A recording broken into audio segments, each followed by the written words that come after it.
Good morning, we are Brands Hatch again, this time with racing Hondas. I say again as if it was recently, but last time we were here was also with Kev racing his Honda, but last year. So last time out, Kevin, what happened last time, Kev? Oh, we didn't put fuel in Kev's car. This time, Kevin's done... Got disqualified. Yeah, Kevin also got disqualified. Wow, I haven't made the video from last time, so I'd forgotten all of this. But yeah, today we are Brands Hatch on the Indy, which is a little bit disappointing, but is what it is. We've got a newly upgraded DC5 to talk about. We'll get to that later on. However, driver's briefing's in 10 minutes. Scrutineering was 50 minutes ago. Kevin's just arrived, so it's business as usual. You may remember that Kevin's bonnet had a meeting with his roof and his windscreen. He's now replaced the bonnet with a nice single skin. Oh, look at that aero catch, nice. You know when they're close. Single skin carbon fibre affair. Well, not carbon fibre, peasant's carbon fibre, it's just fiberglass. It's just glass fibre, but single skin, vented, big weight saving. I'm sure he won't have weighed the car, but I'm sure that he will have lost a good amount of weight off the nose. He has also upgraded his wing, so he has added downforce to the rear. Now, he had a really small wing before. You might remember it was on the stanchions that were from the original sort of DC5 little boot spoiler, but now he's got a big wang. It looks aggressive as well. Not sure what I think about this angle of attack, but we'll talk to Kev. I'm sure there's been calculations. Further to his fiberglass bonnet, he's now got fiberglass tailgate, which is, yeah, it's going to be waterproof, that. It's fine, don't worry about that. I'm also told that there are some aero upgrades underneath the front end, which we've not seen yet because it's still in the boot of the Mercedes. So Kevin's been really busy. It's been 6 weeks since the last race at Cadwell Park. Kevin was still turning spanners on his car at 10 PM yesterday night, as is the way of Kevin. So the plan originally was to arrive in good time for scrutineering and get up there at 7 AM and then have plenty of time before the driver's briefing. What are we doing instead? Same thing. We do every time. Efficiency. Efficiency is not the word I would use, Yeah, but in reality, yes, it is efficient. I'm riding alongside Kevin. He's going to be in the driver's briefing and I'm going to go and get his car scrutineered. So fingers crossed we can kill two birds with one stone and only do this trip once. My least favourite thing about Brands Hatch is how much you have to walk up and down this hill. It's horrible. Yeah, it's horrible. Today's got a lot of boy racer cars here. Have you seen some of them? I'm in one of them. How bad was the queue on the way in for you? I don't know, I drove around them all. Nice.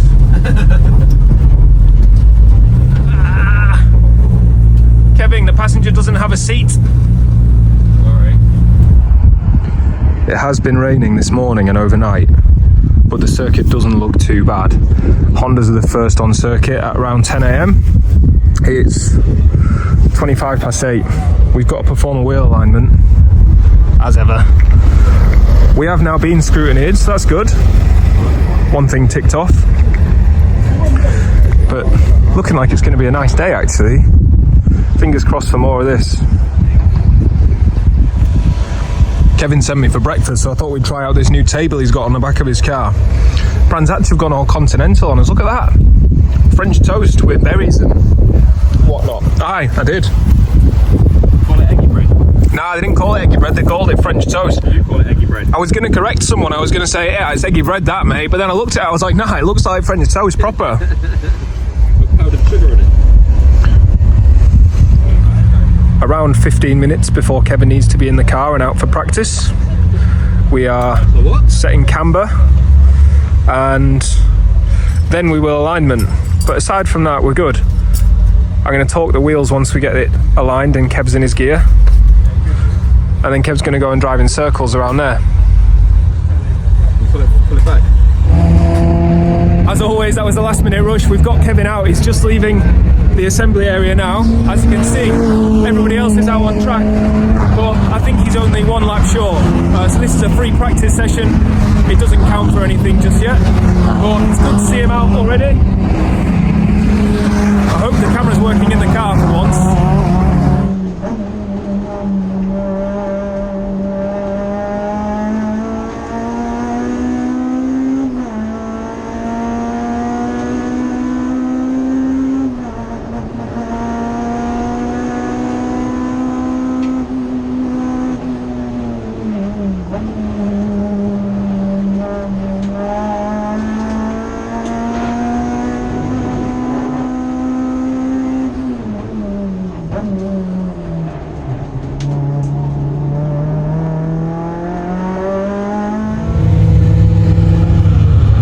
Somebody binned it only a couple of minutes into the session really. I think Kevin got about 4 or 5 laps in.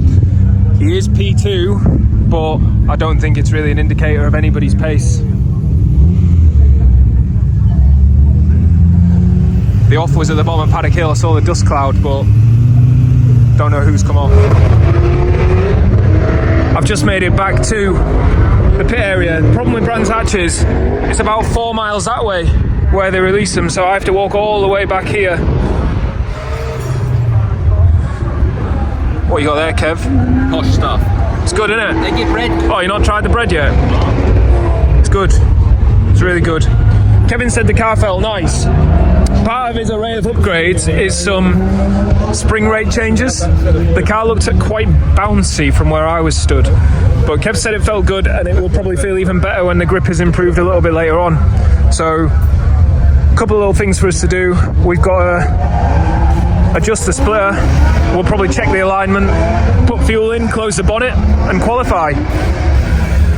Kev managed to do a 53.8 in his 5 laps on the circuit, which he says is probably the fastest he's been round here. I believe so. Which speaks volumes for the car, because Kev's been here quite a lot. I've got been here many years. Pardon? The last time I was here, I think the car was a road car and it was for time attack run what you brung. No. Oh, can't be. Last time you were here That was... doesn't count. The suspension was moving. No, you ran here last year with 6 shorts. Yeah, the suspension was moving. Oh, yeah. Okay, so we're discounting the previous visit that you all saw on YouTube. He was doing 55s there, so he's 2 seconds faster this time out, which is good. We've just this minute set the gazebo up in time for the heavens to open. What was I saying about hoping the weather would stay? The weather has not stayed. Kevin's got his colour-coded gazebo, which is good. We're parked up next to Liam and Tyler, so plenty of fun to be had around this camp in the rain. There is plenty of blue sky knocking about, so I'm hopeful that this will pass. Now we go back out at midday, so we've got half hour, 40 minutes of leisurely mucking about, and then we'll start working on the car when there's only about 5 minutes to go. So watch this space. There'll be some mad rushing for sure. They've got a nasty habit of calling us to assembly really early on the promise that maybe we'll go out early, so we're not quite ready. Obviously, I did warn you that would happen. But we're like 20 minutes ahead of schedule and they're calling us to assembly like last call now, so we're just rushing to get everything ready. We've had to borrow some fuel off Tyler, so thank you very much for that. You're not here because you were ready, but we're now just about ready to run up to the assembly area and hopefully get released for quali.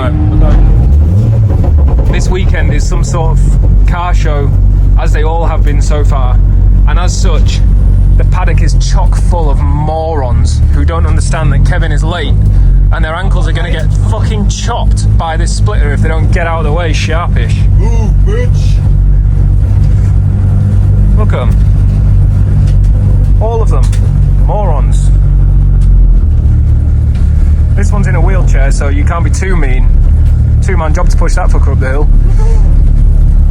Oh, come on. You tried. You started. You're going to have to do some boy racer things so that people hear you. We're alright. And also I don't want to command the guard. Yeah, no, I appreciate that. You need him on side. Yeah, just watch 20. Yeah. Look at that. No seatbelt on the passenger. Sorry, Fucking Kevin trying to put me through that windscreen. It's brand new. You know, bro, those real tees. just hold on to try. So it's a 1 minute and 50-second drive up here. It takes about 10 minutes to walk back. It's a nightmare. That's their session ending now. Are you the next session out? No idea. Oh no, there's a big queue. There's a big queue. We're alright. Oh no, they're parked cars. I hope you're not the next session out, because I'll be upset waiting for you. 20 minutes early.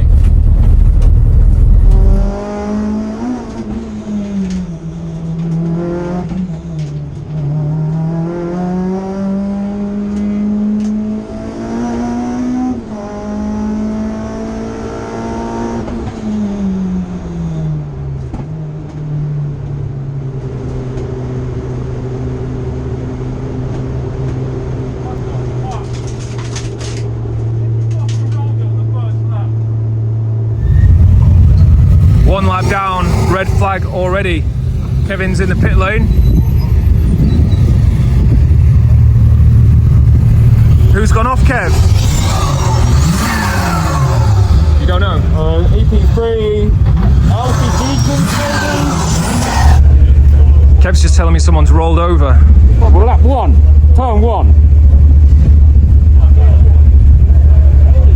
Turn 1, lap 1. It might be hurt, like. Nah, but it's annoying, isn't it? Red flag.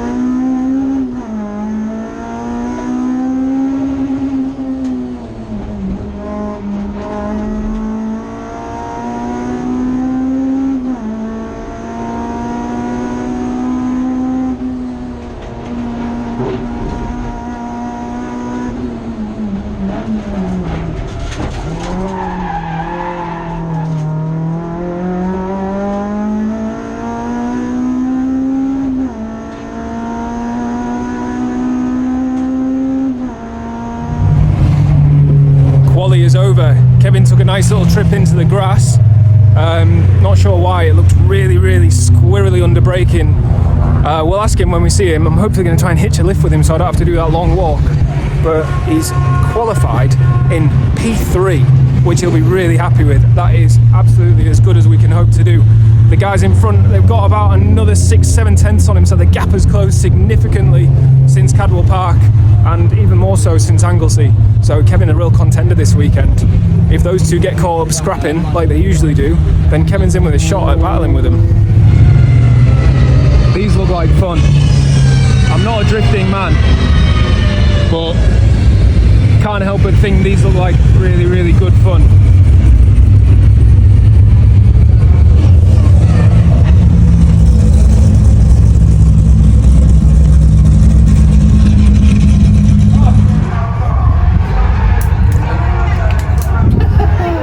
P3, mate. Yeah, man, it was good. That's a great result. So Kev's small grass excursion has done some small damage to the splitter. Yes, that's wet, but there's puddles around. Look, just there. There's the one. You drove through it. Oh, yeah. That'd be it. That rain we had earlier, which is a distant memory now because it's glorious again. But yeah, we will have to assess what Kevin's managed to break. But overall, great session, really good.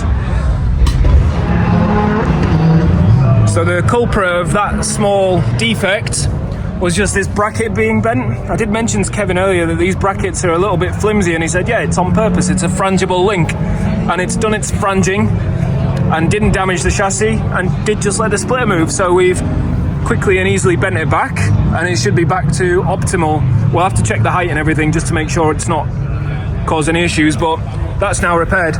Paul's also just been putting a radius on the bottom of the splitter element, which increases its efficiency, which is always good. Kev was really happy with how the car went. We've just reviewed a little bit of footage, and you will have already seen this. It was really squirrely on the brakes in a couple of places, but I think we're putting that down to Kevin just getting used to driving the car with its new spring rates and new setup. So we're not doing much in terms of setup changes for the race. We're going to add some tyre pressure because the tyre pressures were a bit low. We were 27, 28, and really we want to be 30, 31. It sounds incremental, but it does make a difference. The car's now ready for race 1. We've added a little tyre pressure. We've fixed the splitter situation. I believe we've added fuel, but I'll double check. The bonnet's closed. Oh, it's not. The bonnet's not closed. Look at that. But you can see it with ease. That's the joy of aero catchers. Driver's ready. He's still in his gear. So, yeah, successful little break. Ready for race 1. Starting P3. He's keen to stay on the back of these guys, but maybe not super hopeful of moving forwards. The pace of the guys in front is a second to P1, 6/10 to P2. However, Liam, who's on pole, has got a high 51 optimal, so he's got more time available, and I'm sure Dan will pull something out of the bag. He always does. We weren't last to the assembly area, but they've sent them out really quickly, so it's a good job we weren't running late. Kevin's gridding up P3, so he's going to be right behind Liam, who's sitting on pole, which is a great place to start from. Hopefully Kevin can do something off the start and enjoy the rest of the race. He deserves it. He's had a rough year so far, so needs a good time today. Here we are, green flag lapping. We've got Liam, Dan, Kevin, Luke, and then James Allen. So the front runners are good. There's a couple of Class B cars a little bit above their station as well, which is interesting. One that I was expecting to see up there, Dave Buki, he's having to start from the pit lane because he was late to assembly, but they did call us early and then let us out straight away, so that's a bit awkward.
Kevin had to withdraw on about lap 4 or lap 5. Not sure what's happened, but he's on the grass there just waiting to get recovered. The car looks alright.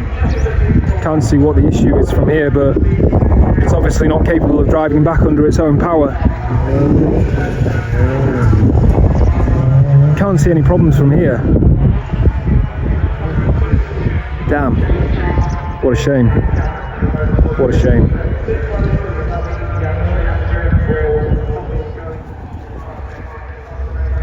Still can't see any issues with the car even from here.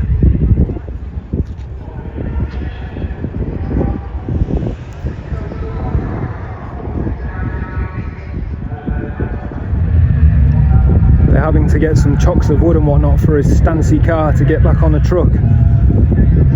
Looks like he's managed to get it lodged in the grass. Alright, they're dragging it on now. Taking a lot of orange men to do it, so perhaps it's causing some damage.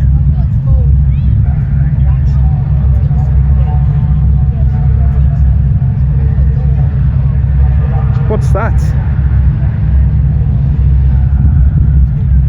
Oh, it's... What is that?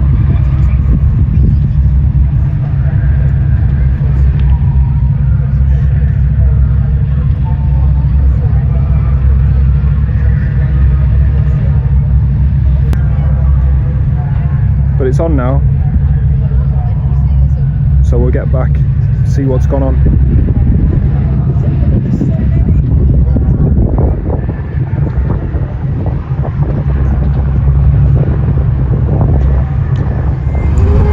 I see now why they were having an issue getting it onto the trailer.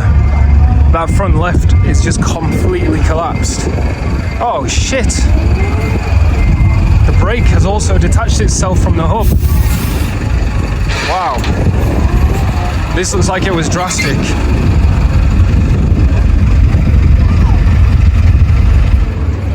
So Kevin's just telling me the brake caliper has essentially become a washing machine inside the wheel. I would love to know how that's happened and what's failed, but Jesus Christ, he has got away lightly there. That could have been nasty if it was in a heavy braking zone. I mean, I don't know exactly where it was or what happened, but the man stood right here, he's good, so that's the main thing. I'm not sure. The suspension is fucked, but the caliper is done washing machine as well.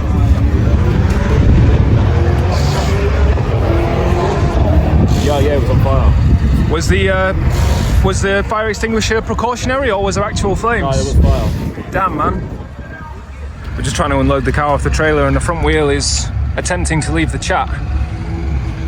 So we're going to remove the front end, get a jack under it and hopefully get it off.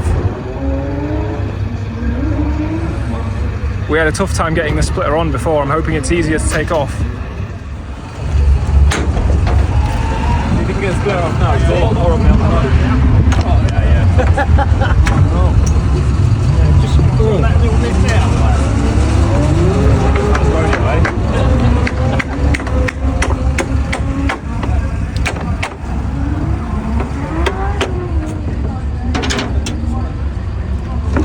Oh, that's slippery. Can you get a bit punch or something? Something to knock it through, like a 3/8 extension.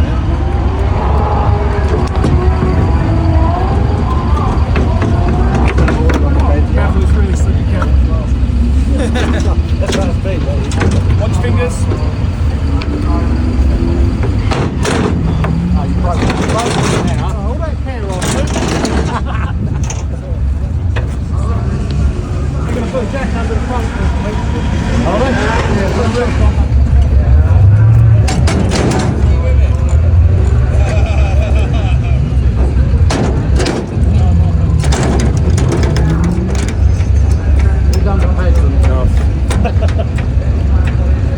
Not me, luckily. What? No one's going to... What, Chris? Snap. No, the caliper fell off and came down the wheel. Just done the stand off. You want to put me a what? I don't think it's going to help this, but... Oh my, it's got worse. Yeah, the top of the suspension's failed as well. Yeah, right, leave the winch now. We should have left it on fire.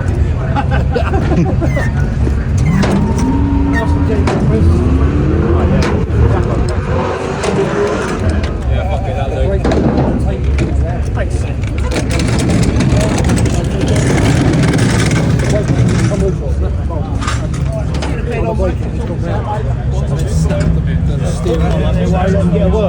David, it's broken. They're the ones that you picked up.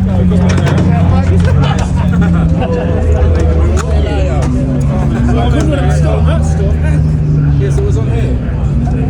You picked it up on the Thanks, mate. Okay, so sit rep. Everything's fucked. Shocker, drive shaft, braided lines, Probably. The bolt on the caliper is the interesting part. Yeah, right? he's Did only. it undo or snap? I can't see from here. No, it looks like it's undone. It doesn't look that long.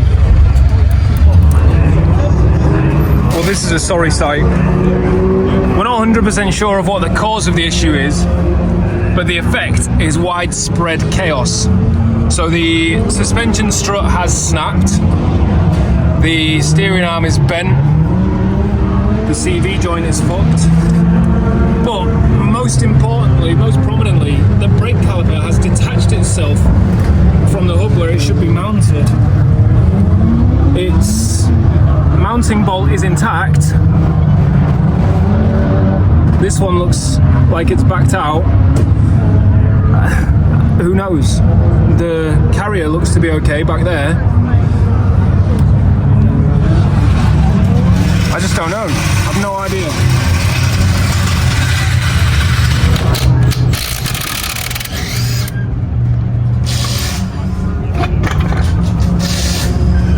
Wow. Is that the Marshall spray that?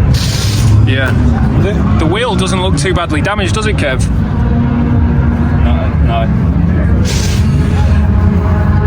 No, Will was right again. Thankfully. I wonder. I've got a spare one of these, but Yeah, I don't need it, luckily. no. Do you want to tell YouTube what happened? Right. So Kev was saying it was all good on the entry to Druids, but not good on the exit of Druids. That snapped. It's really hot still, don't touch it. This mounting bolt on the caliper is snapped. Whether that's cause or effect, it'll be difficult to ever know. Just been saying lots of effect. So we can see in the carrier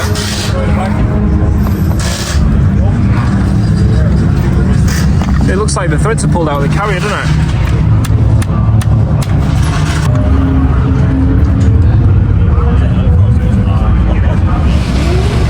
We stopped for a bite to eat and now we're going to figure out how to get this car on the trailer so Kevin can get home. The damage is pretty severe. Brake caliper is dead. Lots to do. But yeah, next challenge, get this car so it rolls again. Get it on a trailer. The car's now got 4 wheels on. They don't all point in the same direction, but the good news is we've got a winch, which makes it considerably less painful, hopefully. Drive it, but you won't let me. No, don't drive it. It'll pull itself apart. No, I've got to ask, where's the driver? We're not going to try and drive it. That front wheel's barely attached. So we're just bolting the winch on, which Kev kept a secret. Made me think we were going to have to push it up here. So it's not going to be as bad. That's the car on the trailer. Fairly smooth, actually. And I think that's the end of the video, unfortunately. The rest of the guys are about to go out for their second race, so we're going to watch that. Thanks for joining us for another Chronicle of Kevin. He has no luck, does he, this kid? Fingers crossed the next meeting, Kevin can just have 2 good races and have a nice time instead of what's happened here. Thanks again. We'll see you at the next one.